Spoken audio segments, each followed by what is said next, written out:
তা hello guys, আজ সকালটা শুরু হলো আমার বুনোকে নিয়ে।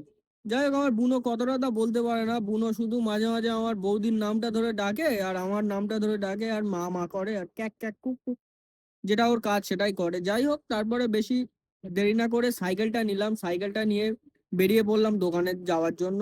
আজ 2 বছর পরে সাইকেল চালাতে গিয়ে যে কি কষ্ট হচ্ছে সে একমাত্র আমি জানি।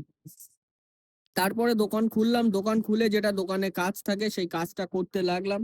দোকান খুলে তো শুধু দোকান খুললে হয়ে যায় না, তার মধ্যে অনেক কাজ থাকে। ঝাড়ঝুট দিয়ে কমপ্লিট করে নিলাম। তারপরে একটু হালকা ঝাড়াঝাড়ি করে নিলাম। ঝাড়াঝাড়ি করে নেওয়ার পরে খানিকক্ষণ বসে থাকার পর দেখি টুক করে আমার ঠাকুর কাকু চলে আসলো আমাকে চা দিতে। যাই হোক, ঠাকুর কাকুর কাছ থেকে চাটা খেলাম। চাটা খেয়ে দুপুরবেলা যখন দোকানে আসলাম, দোকানে এসে খানিকক্ষণ বসে থাকার পরে আমার বন্ধু অভয় দেখি আমাকে ডাকছে। যাই হোক, অভয় ডাকলো বলে সোজা আমি চলে গেলাম টাটেলের মধ্যে। টাটেলে ঢুকে, যাই হোক, এখানে জিনিসপত্র তো দেখতে অনেক সুন্দর লাগে, কেনার অকাত নেই আমার, আমি গরিব মানুষ।